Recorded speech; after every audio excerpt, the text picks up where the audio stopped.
my soul didn't feel fulfilled by this. Nothing changed in my life.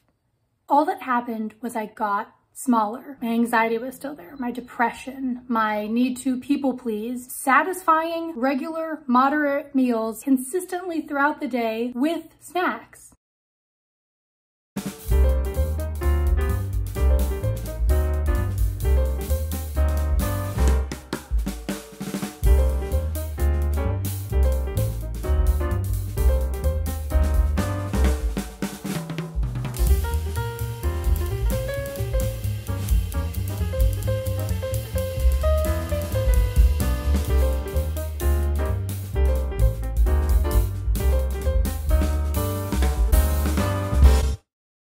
2 years ago, I lost 47 pounds. So I would get up, have a bowl of plain oatmeal with some honey, fruit, and skim milk, and sometimes I'd have a banana or a cup of sugar-free applesauce. And though I often felt hungry before lunch, I would just try to hold out and not eat anything until the next meal. And sometimes I would cave, and I would have raisins or an apple or plain almonds. No chips, no gummies. Plain almonds. I hate plain almonds. I don't care how healthy they are, I hate them. I will never eat them. I hate them. And though I technically wasn't hungry anymore, I definitely wasn't satisfied, and I definitely wanted to binge, and sometimes I would. On the days that I held to this routine, I would get a plate out of my cupboard, and then I would do the thing that most dietitians would recommend, which would be like, you know, with the size of your hand would be equal to the amount of protein that you eat. So I would only have meat the size of this, and it would be plain. There wouldn't be oil added. It would just be like plain seasoned, not that way. And then plain, preferably raw veggies with plain carbs like rice or potatoes without butter. If you're thinking this sounds a little nasty, you would be correct. And I would feel guilty if I had to go back for seconds or if I had dessert. And I would usually allow myself a snack before dinner, but if it was anything slightly risky like chips, I would count out the amount of chips included in the serving and allow myself to have no more than that. And then if I was still hungry, I would drink water, a lot of water, and just try not to think about it. And then of course for dinner, I usually wouldn't have anything after that, but I would complete a pretty intensive workout. I would usually do an hour of walking a day. I would often do another 20 minutes of Pilates, sometimes 30, sometimes 40 minutes, maybe a stretching routine. As I recount all of these events, this probably doesn't seem that extreme. You know, like going for a walk for an hour and then doing a light Pilates class for 20 minutes. That doesn't seem like it would be that extreme. I hadn't done any of this before. I didn't exercise, I didn't eat well, so I was pretty much doing a complete 180, which should have been a warning sign to me that this would be unsustainable long-term. Spoiler alert, I gained back some of the weight. Do I feel bad about it? No. So obviously after this evening workout, I'd usually feel hungry, so I would allow myself one small cup of sugar-free applesauce and then just go to bed hungry. I would repeat this routine about like 7 to 8 months where I lost that much weight. Because of the really intense routine that I was committing to, I lost all the weight. I also binged periodically during that time, and I didn't really fix my relationship with food, but I did lose the weight, and in culture, apparently that's all that matters. So like a lot of people looking to lose weight, instead of going to a doctor, doctors aren't perfect, a lot of them are misinformed. That is for another video and for people more qualified than I am to talk about that sort of thing. It's kind of common knowledge that 1,200 calories is a very extreme amount of calories to live on and isn't sustainable for adults in general. So even if we give the doctor the benefit of the doubt that she is such a special case that has to abide by 1,200 calories, that is not applicable to most human beings. And it's actually the bare minimum amount for a toddler. Say it again, 1,200 calories is the bare minimum for a toddler to consume in any given day. A toddler. Sorry, I'm getting very passionate. I just need you to understand that 1,200 calories is not sustainable and you should not be doing it unless there's some crazy circumstance in which you can somehow live off of 1,200 calories. You shouldn't be doing that. And my perspective on weight loss is actually very, very different from what it was a year ago. I thought that I completed my weight loss journey. I was like, I've lost all the weight, this is good. guys will love me. Interesting. What I know now is that what matters is if I love me. Feeling good about yourself is far more valuable and relaxing and sustainable and life-giving than worrying what other people think about you. Now, I say this as a thin person.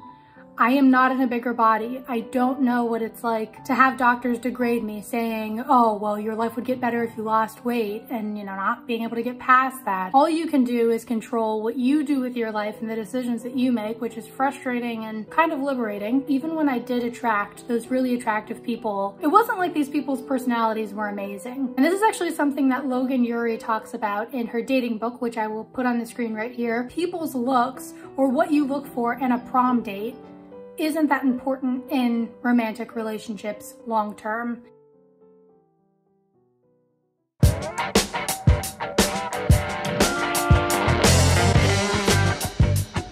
Nothing changed in my life. All that happened was I got smaller. Things have technically changed, but nothing substantial. My soul didn't feel fulfilled by this at all. My anxiety was still there, my depression, my need to people please. I remember feeling really anxious and tense most days, underfed, so very irritable and jittery. I would even watch TV shows with skinny actresses and I would reminisce about how my body used to be like that. Why can't it still be like that? I would look at photos of my 7-year-old body and be like, oh my gosh, my thighs were so skinny. I had such a defined jawline. Why can't I get back to that? Newsflash, we are adults now, so we're gonna look different.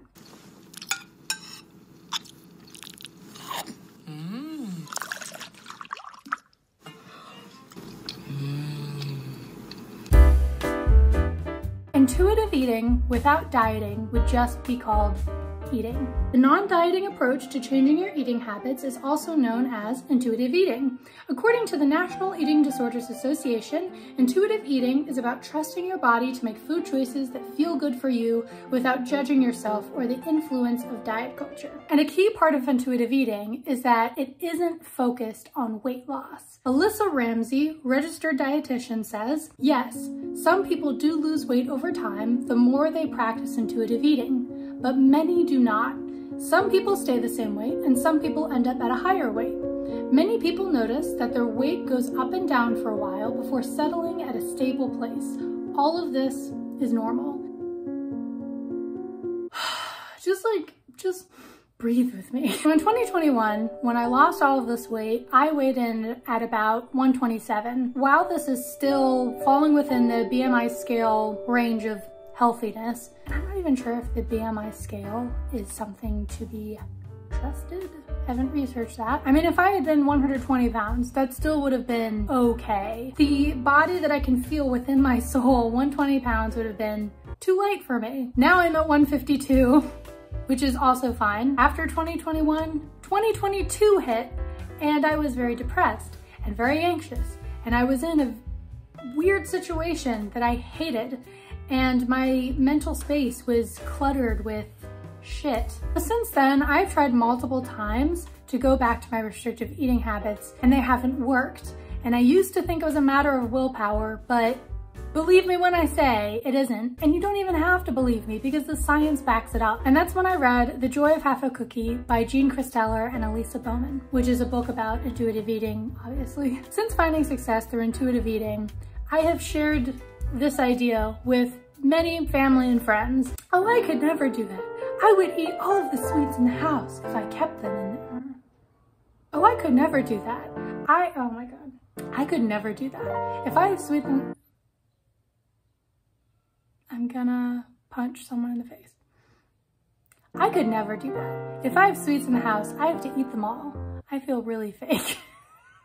The main lesson that I've learned from life is to choose what works for you. If never buying junk food and calorie counting works for you, if it makes you feel healthy, alive, free, go for it. But for me, that didn't work. So I tried this and it does work, and this is an option for your taking. Yes. And there is some science to back this up. I love this fact. In Dr. Richard Johnson's book, Why Nature Wants Us to Be Fat, he describes a study where there are two groups of mice. One group is fed regular water and the other one is fed sugar water. And this is to see if the mice who are fed the sugar water will gain weight. They don't. They instinctually know. Their bodies give them signals to stop and they maintain the current weight that they're at.